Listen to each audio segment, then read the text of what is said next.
Porque Dios es bueno, digno de toda alabanza. Sigamos exaltando a nuestro Dios, Dios poderoso, Dios digno de toda adoración.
para nuestro Dios, para nuestro Rey.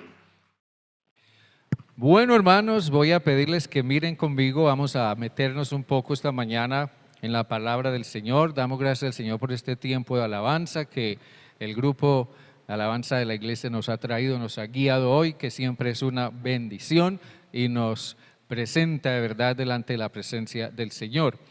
Entonces vamos a mirar en la epístola a los Efesios. Hemos venido estudiando esta epístola, ya hemos visto algunas cosas bastante esenciales, básicas de lo que plantea el apóstol Pablo en esta epístola, sin la intención desde luego de ser exhaustivos, porque necesitaríamos muchísimo más tiempo para entrar mucho más a fondo en muchas cosas que Pablo plantea en una epístola como estas, pero hemos venido haciendo un estudio pormenorizado que nos permita tener una idea acerca del mensaje que Pablo trata de comunicar acá. Entonces vamos a mirar en el capítulo 5, en el versículo 21.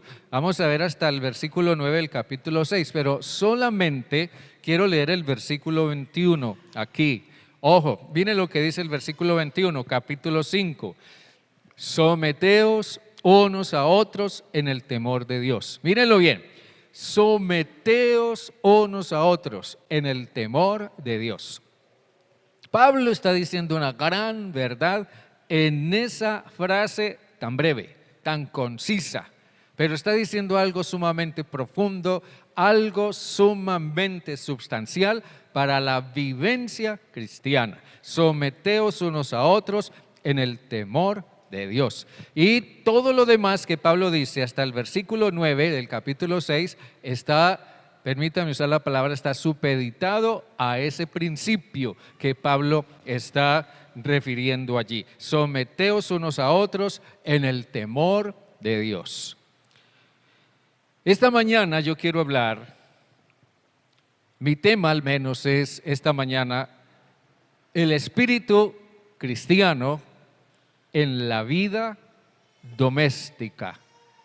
El espíritu cristiano en la vida doméstica. Cuando hablo de espíritu cristiano, espíritu con minúscula,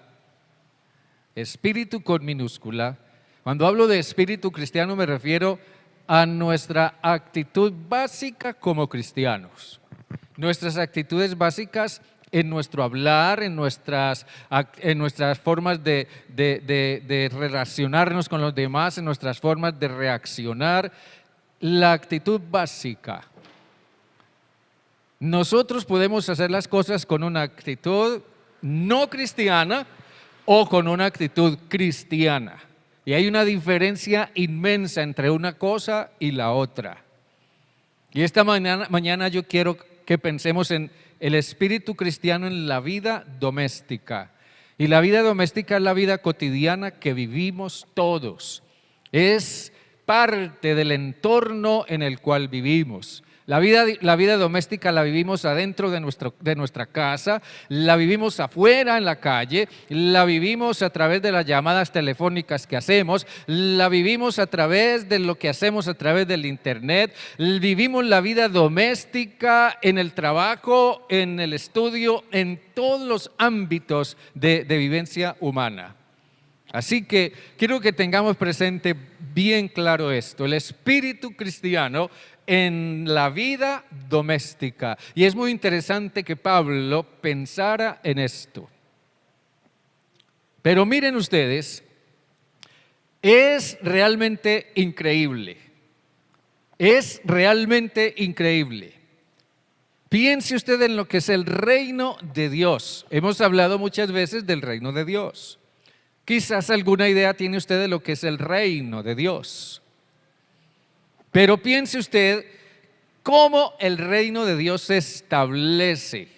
Cuando usted recibe a Jesús en su corazón, el reino de Dios se establece dentro de usted. Y el Espíritu Santo viene a morar en usted por la presencia de Cristo. Eso es un hecho espiritual. El reino de Dios se establece en usted. Pero más allá de eso, el reino de Dios quiere manifestarse, proyectarse a través de usted. Ahora, observe esto, el reino de Dios se establece, el reino de Dios se hace real, se hace visible, no en las grandes manifestaciones de fe o en las grandes manifestaciones religiosas, cualesquiera que sean. El reino de Dios se hace presente y se hace visible es en las cosas sencillas y cotidianas de la vida doméstica.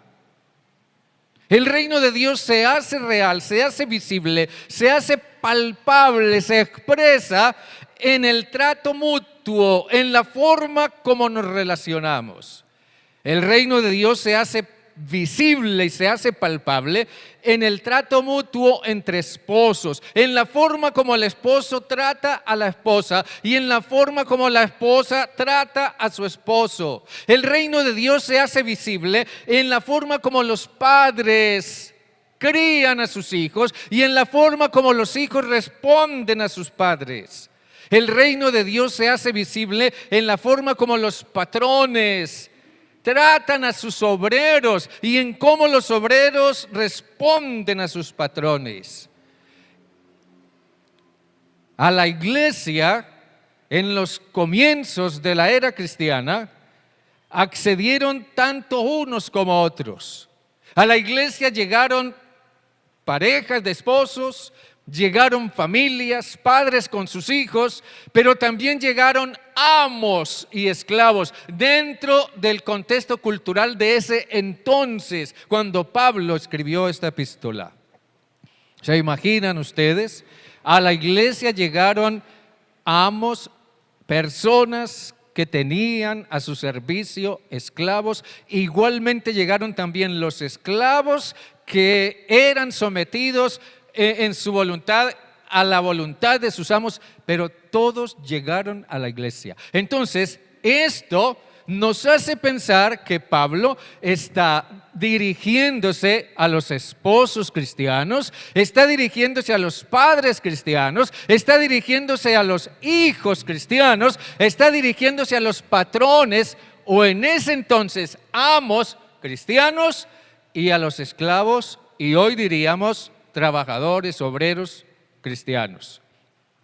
Tiempo me faltaría y espero que más adelante pueda hacer una exposición acerca de lo que era el problema de la esclavitud en el tiempo del Nuevo Testamento. Pero ahora el tiempo no nos daría para eso. Pero eso era una realidad. Ahora bien, tanto unos como otros accedieron a la iglesia. 3 instituciones que en el mundo no cristiano, recuerden que hemos estado hablando del contexto gentil en el cual la iglesia surge, 3 instituciones que en el mundo estaban completamente fuera de foco, completamente mal encaminadas. Pero que al entrar en la iglesia, al entrar en una relación con Cristo, esas 3 instituciones debían ser alineadas en una perspectiva cristiana. Y sí que había trabajo en eso. En eso se ocupó profundamente la iglesia, en encaminar esas 3 instituciones mediante una diligente tarea de discipulado profundo para que se alinearan en una perspectiva cristiana. Entonces, en este pasaje, el apóstol Pablo visualiza cómo la vida doméstica, las cosas que cotidianamente nosotros hacemos, que quizás son cosas a las que nos hemos acostumbrado tanto que nos pueden parecer pequeñas o sin grande importancia, pero Pablo visualiza cómo la vida doméstica en todos sus órdenes influye de una manera transformadora. Miren bien, a partir del sometimiento mutuo, un sometimiento mutuo integrador y constructivo con Cristo como centro unificador. La palabra sometimiento aquí puede parecernos a nosotros, de acuerdo a nuestra moderna manera de pensar un concepto sumamente negativo. Pero en el pensamiento bíblico, el sometimiento o el concepto de sometimiento tiene un sentido realmente completamente diferente, que es el que vamos a mirar dentro de un momento. Pero Pablo visualiza una sociedad transformada por medio de la vida doméstica por parte de la iglesia. 3 cosas quiero subrayar aquí. Primero, es en la iglesia, ojo, es en la iglesia donde esto se hace realidad. Es en la iglesia donde esto se hace realidad. Ya hemos dicho que como base de esta reflexión que Pablo hace aquí está la iglesia y está vidas llenas del Espíritu. Para Pablo, la iglesia son personas. La iglesia no es un edificio. Este edificio no es la iglesia. Nosotros sabemos eso bien. Aunque a veces hablamos de voy para la iglesia. Sí, nos referimos que vamos al templo o vamos al lugar de reuniones. Pero esta no es la iglesia. La iglesia son quienes están sentados ahora en sus respectivos lugares. La iglesia somos nosotros, la iglesia es la gente, la iglesia es quienes forman parte de la congregación y que siguen a Jesús. La iglesia somos nosotros, nuestras vidas son la iglesia.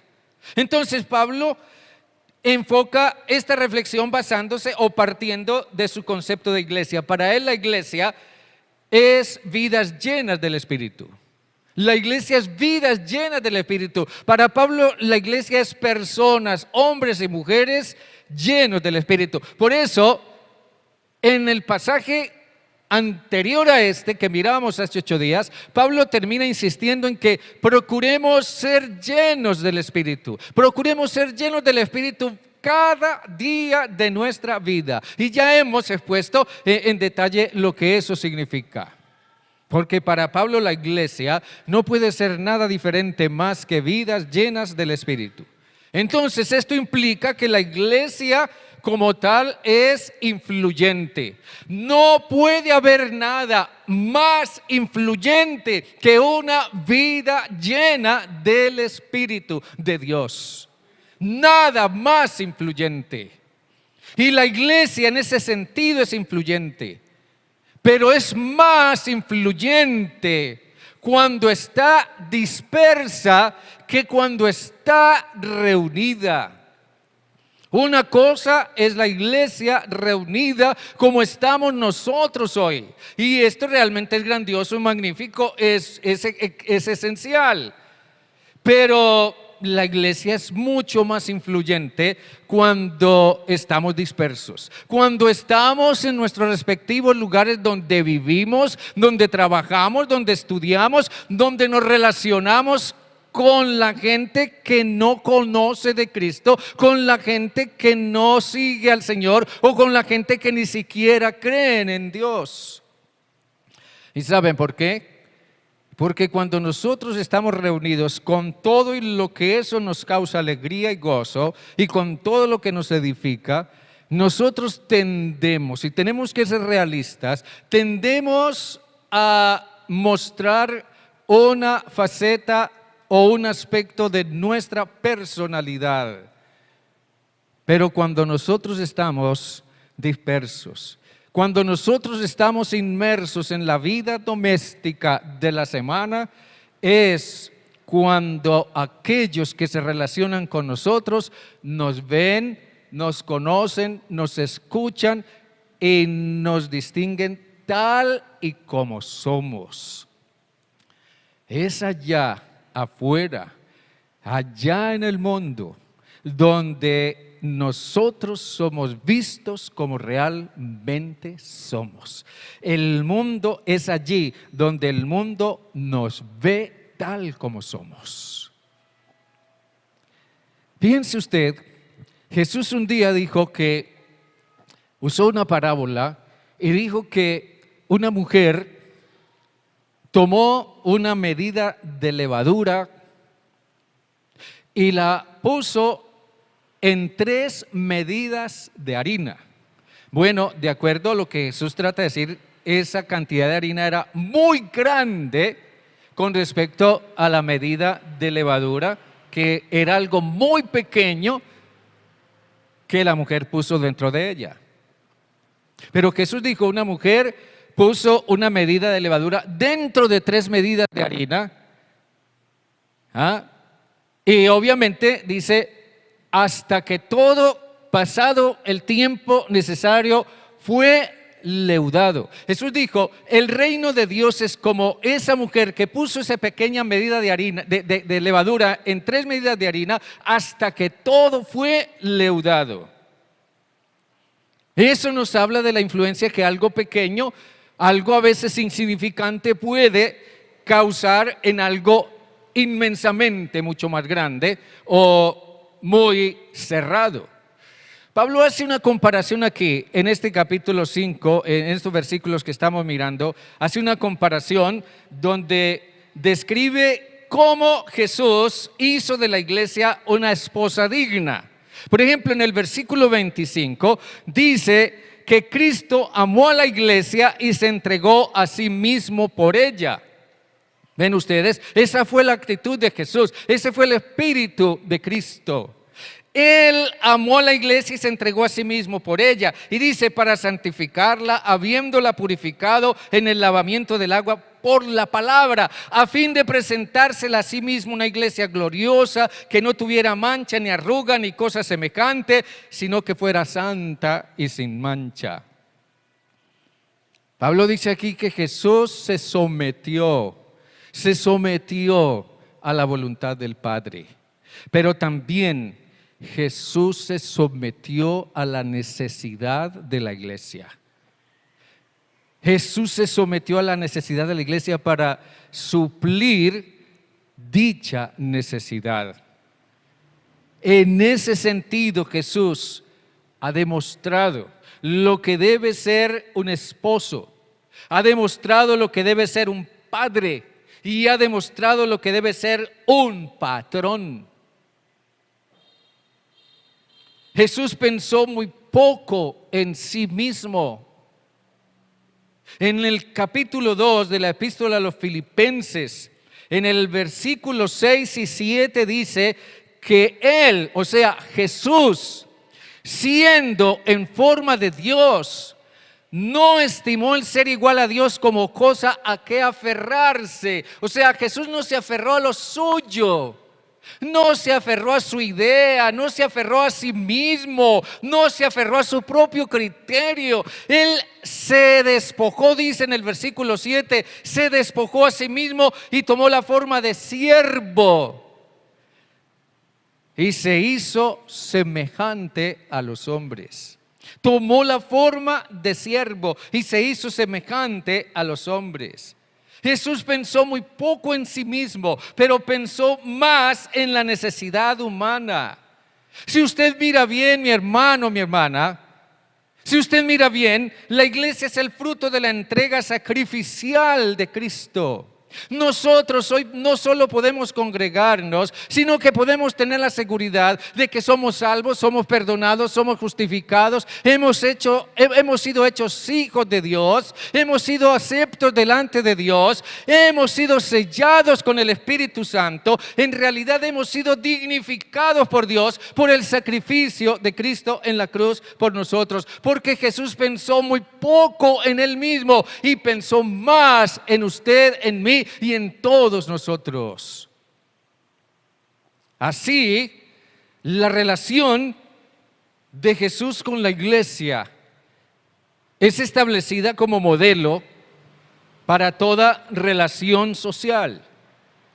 La iglesia debe ser un ejemplo vivo de lo que yo llamaría la utopía de Dios. Y una utopía es algo que parece ser imposible, inalcanzable, irrealizable. Y Dios es un Dios que tiene una gran utopía en el mundo.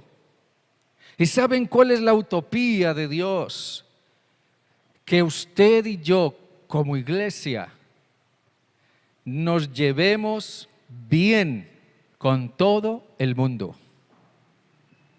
Que nos llevemos bien con todo el mundo. Que seamos justos con todo el mundo. Y que seamos generosos, desprendidos con todo el mundo. Cuando uno se mira a sí mismo, y yo parto de mi propia experiencia y de las situaciones que yo mismo he vivido, y miro esa utopía de Dios, yo pienso realmente esto es muy difícil. Y esto parece ser imposible.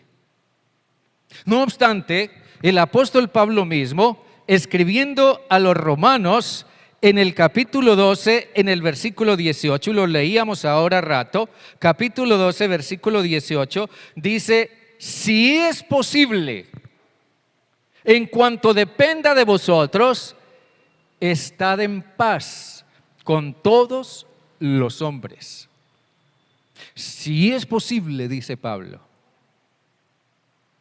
Pero también dice, en cuanto dependa de vosotros. Porque para llevarnos bien con los demás, nosotros como cristianos debemos tomar la iniciativa por nuestra propia decisión. Nosotros nunca podemos esperar que la gente que no conoce a Cristo o el mundo vaya o quiera llevarse bien con nosotros, porque eso a ellos no les va a nacer en el corazón. Es el creyente cristiano, el que sigue a Jesús, el que debe tomar la iniciativa. En lo posible, dice Pablo, procuren llevarse bien con todos, estar en paz con todos. Ahora bien, entonces, a la luz de eso, nosotros necesitamos ver el concepto del sometimiento. Porque dentro del pensamiento de Pablo, el sometimiento tiene un sentido muy especial. Pablo ve el sometimiento como subordinación. Estar subordinado a algo, ser subordinado a alguien, aunque esa es una palabra que parece pertenecer más al mundo de los militares y de la policía. Allá es donde se habla de subordinación o insubordinación, pero en realidad el sentido de la palabra sometimiento que Pablo utiliza aquí es el de estar subordinado. Pero la palabra subordinado en el pensamiento del Nuevo Testamento es simplemente ponerse a la orden de alguien. Ponerse a la orden de alguien, pero con un sentido, y ahí es donde está la diferencia desde el punto de vista bíblico. Es ponerse a la orden de alguien a quien aspiramos servir. A quien aspiramos servir.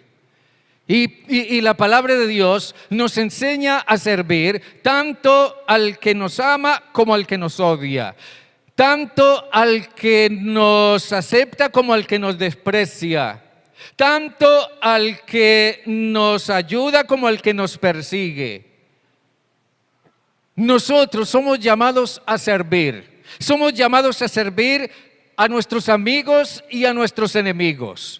Somos llamados a servir a todo el mundo. Somos llamados a servir a quienes podamos servir. Pero ser llamados a servir no implica degradarnos al nivel del servilismo o de la esclavitud a la voluntad de alguien. No se trata de eso, sino que es una actitud que implica servir. Es una actitud así verdaderamente auténtica, solo es posible mediante el impulso del Espíritu Santo en nosotros. Solo mediante la llenura del Espíritu es que podemos ponernos al servicio de alguien, de quien quiera que sea, para llenar una necesidad. Y una actitud así abarca todas las relaciones humanas. Abarca todas las relaciones humanas. En el tiempo de Pablo era importante la familia. Sí, era muy importante. pero hasta cierto punto. Era importante hasta cierto punto. El mundo gentil dejaba mucho que desear en cuanto a su ideal de familia, y la esclavitud era parte del panorama doméstico. La esclavitud era una institución establecida por el gobierno y una tradición cultural, y bueno, tiempo nos faltaría para hablar más acerca de eso. Y siempre desde el Antiguo y el Nuevo Testamento mostraron una posición completamente contraria y de no aceptación a la esclavitud. Pero esa sería otra historia. Pero preguntémonos una cosa: ¿en qué se basaba el modelo para la interacción social en el mundo gentil del tiempo del Nuevo Testamento? Esto es lo mismo que preguntarnos: ¿en qué se basa, en qué modelo se basa usted para interactuar socialmente? ¿En qué modelo se basa usted para relacionarse con su esposa o con su esposo? ¿Para relacionarse con sus hijos o con sus padres? ¿Para relacionarse con sus obreros o con sus patrones? ¿En qué modelo está basada esa interacción suya? ¿En qué se basaba la interacción social en el mundo gentil del Nuevo Testamento? 3 cosas por lo menos puedo mencionar aquí solamente de paso. Primero, se basaba en el desconocimiento de Dios y sus principios. Cuando se desconoce a Dios y se desconocen los principios de Dios, entonces la interacción social se convierte en un conflicto, en un caos, como el que vemos constantemente en nuestra sociedad actual. Nadie escucha a nadie. Nadie reconoce las razones de nadie, nadie piensa en esencia en las necesidades de nadie, y por eso vemos en nuestro medio tanta manifestación de inconformismo y tanta violencia. Porque se desconoce a Dios y se desconocen los principios de Dios. También se basaba en el egoísmo, en pensar solo en mí mismo y en la supremacía del más fuerte. Se consideraba más fuerte el esposo por ser hombre, se consideraba más fuerte el padre porque tenía el control de la autoridad, y se consideraba más fuerte el patrón o el amo porque tenía a su voluntad el servicio de sus esclavos. Pero también se basaba en la tradición cultural de someter al más débil. Someter al más débil. Como diríamos nosotros en nuestro argot popular de hoy: si me da papaya, yo aprovecho. Y esa es la manera de pensar de mucha gente hoy. Y era lo que en esencia predominaba en la cultura del Nuevo Testamento. Por esto, o por esas razones, existía un alarmante desequilibrio social, y esto propiciaba la brecha, tanto en las relaciones del hogar, entre esposos y entre padres e hijos y viceversa, y también en el establecimiento y cada vez más arraigo de la esclavitud. La perspectiva cristiana con respecto a la cultura es verdaderamente revolucionaria. Lo que Pablo escribe aquí es revolucionario, si me permiten usar ese término. Porque Pablo habla primero las esposas, primero los hijos, primero el obrero. Es necesario pensar primero en la esposa, pensar primero en el hijo y pensar primero en el obrero. Primero los que eran considerados más débiles en una sociedad basada en el más fuerte. Así que en su avance y crecimiento, el cristianismo comenzó a establecer principios en la sociedad encaminados a las sanas y constructivas relaciones. Primero, porque tenía que darse una nueva forma de verse mutuamente. Tenía que darse la forma en que esposos y esposas se vieran de una manera diferente. No ver a la esposa como alguien a quien dominar, ni ver al esposo como alguien contra quien rebelarme, no ver al hijo como alguien desconocido de quien no quiero ocuparme para su crianza, ni el hijo ver a su padre como alguien a quien debo temer, no ver a mis obreros como alguien a quien explotar, ni tampoco ver al patrón como alguien que es un explotador. Tenía que haber una manera diferente de comenzar a verse mutuamente. Tenía que darse un cambio en la cosmovisión social. Cada parte necesitaba comprender en qué consistía su verdadero rol a partir de la necesidad del otro. Esposos tenían que comprender que su verdadero papel parte o se expresa a través de la necesidad de su esposa. El papel de la esposa parte de la necesidad de su esposo. El papel de los hijos nace de la necesidad de los padres, y los padres tienen un papel que parte de la necesidad de los hijos. Y los patrones deben también desempeñar un papel que parta de la necesidad de sus obreros, y los obreros desempeñar un papel que parta de la necesidad de sus patrones. La influencia cristiana, con su filosofía de valorar las relaciones sociales a partir de los principios de Dios, procura encaminar a la cultura hacia una transformación que genere una sana convivencia en todos los órdenes.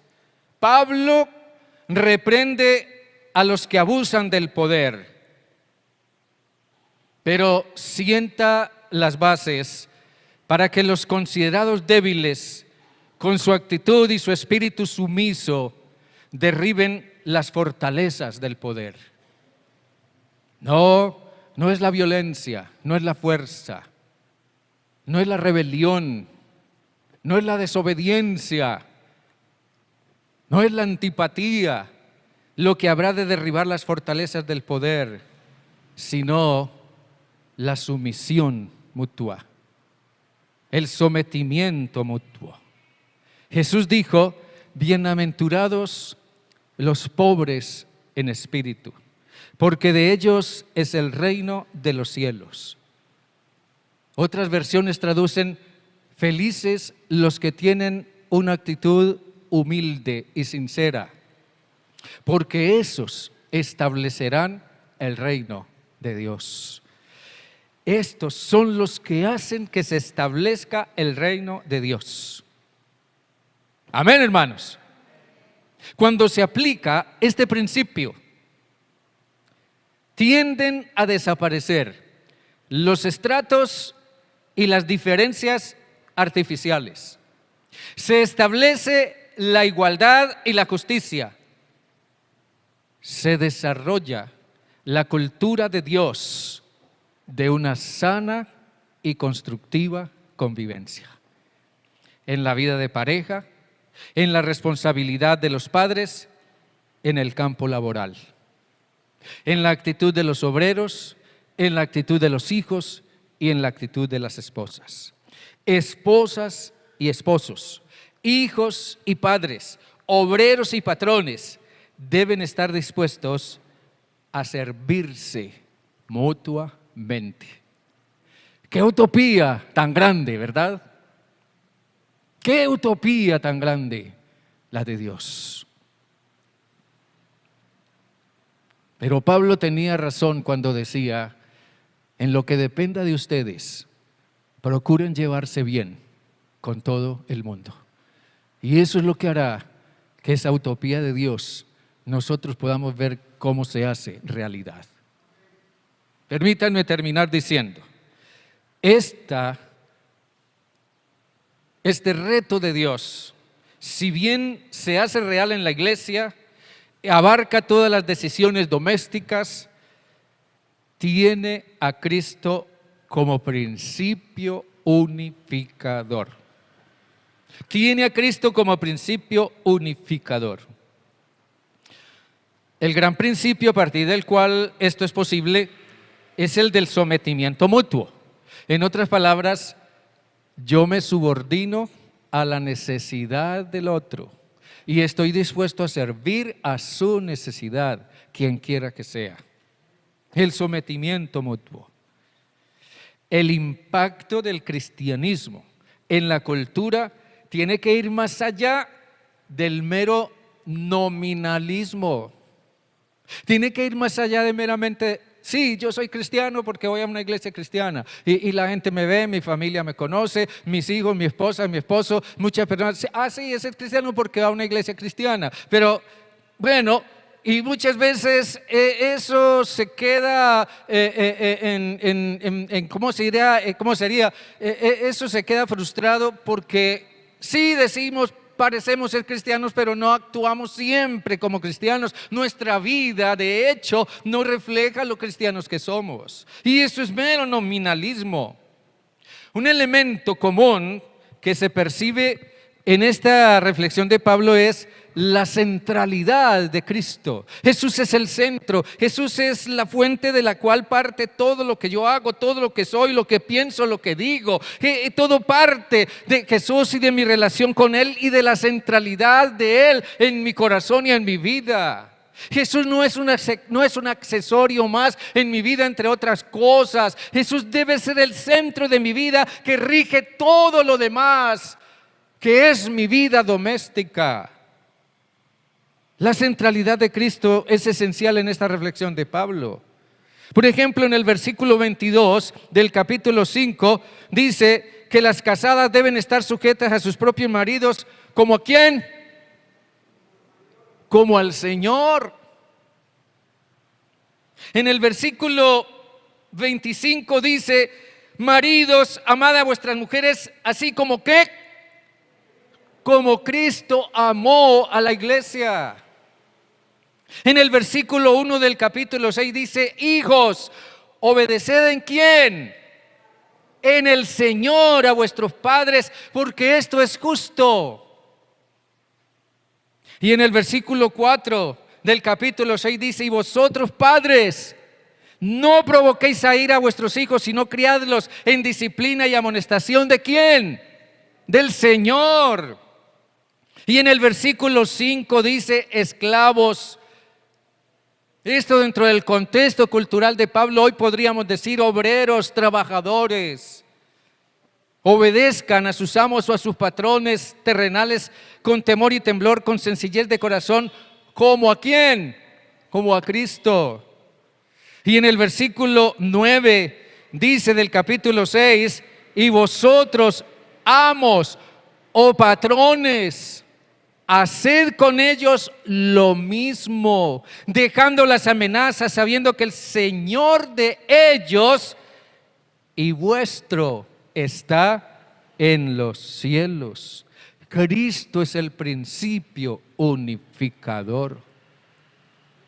La presencia de Cristo en el corazón, una viva relación con Él y la obediencia a su palabra es lo que marca en toda relación social la gran diferencia.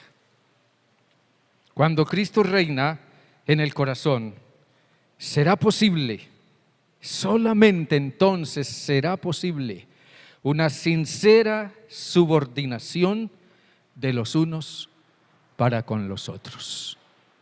Sí que tenemos un reto grande allí, como iglesia, como hijos y como hijas de Dios.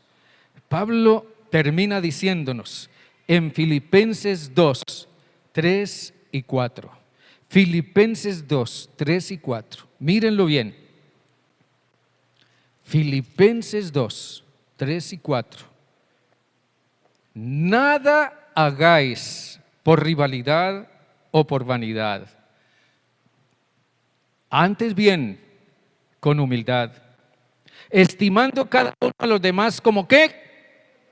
Como superiores a él mismo. No busquéis vuestro propio provecho, sino el de ¿quién? El de los demás. La utopía de Dios, el espíritu cristiano en la vida doméstica, pero que se puede hacer real solamente cuando aprendemos de corazón a subordinarnos a la necesidad del otro, quien quiera que sea. Que el Señor nos ayude en esto y nos permita crecer cada día más en este reto y este desafío de Dios. Dios les bendiga, hermanos, grandemente. Estemos de pie, por favor, y vamos a orar. Dios bueno, a ti damos, Padre, la honra y la gloria y la alabanza. Tu palabra está ahí, delante de nosotros. Esto puede entrarnos por un oído y salir por el otro, o también puede entrarnos en el corazón y hallar lugar y arraigarse allí. Esta palabra tuya puede ser robada por el enemigo o puede ser para nosotros motivo sincero de reflexión, de pensar seriamente y examinarnos a la luz de esa palabra cada uno de nosotros. Esta mañana nos gozamos, nos alegramos de estar aquí juntos, de congregarnos, de podernos saludar, de podernos ver, de podernos encontrar y estar juntos en tu presencia y tener este encuentro con tu palabra. Pero en un momento más ya no estaremos aquí, ya nos dispersaremos, iremos cada uno a su lugar, a su vivienda, a su trabajo, a sus respectivas ocupaciones, compromisos. Iremos y comenzaremos una semana nueva de actividades, volveremos a nuestra vida doméstica, a nuestra cotidianidad. Y es allá, Padre, donde debemos ir con espíritu cristiano, con un espíritu verdaderamente cristiano, con una vida verdaderamente llena de tu espíritu, dispuestos a reflejar a Cristo en esa vida doméstica. Esa vida nos presenta todos los días grandes desafíos, circunstancias difíciles, personas difíciles, decisiones difíciles, experiencias difíciles. Sí, Padre, esa es la vida, esa es la realidad y yo sé que tú lo sabes, todos lo sabemos. Pero es allí donde necesitamos, Señor, del poder y la gracia de tu Santo Espíritu en nosotros para que podamos en medio de todo eso reflejar el carácter de Jesús. Perdona nuestros pecados, perdona nuestros errores, perdónanos cuántas veces nos hemos equivocado en esto. Pero, Señor, siempre tú nos das por tu misericordia la oportunidad de seguir creciendo y afirmándonos en ti. Gracias por la iglesia, gracias por esta bella congregación que hoy se ha reunido en este lugar. Que tú bendiga las vidas de todos, que llenes de tu presencia cada vida, cada hogar, cada familia, cada pareja de esposos, a los hijos, a los padres, a quienes trabajan, a quienes son empleados, a quienes tienen a su cargo obreros. Llena la vida de todos, Padre, de tu Santo Espíritu, para que reflejen en todo ese devenir un espíritu profundamente cristiano en toda su vida. Dios, encomiendo a todos en tus manos. Guárdanos y que esta palabra fructifique en nuestros corazones hoy y siempre. A ti sea la honra y la gloria, Padre amado, por siempre. En el nombre de Jesús. Amén, Señor, y amén. Y amén.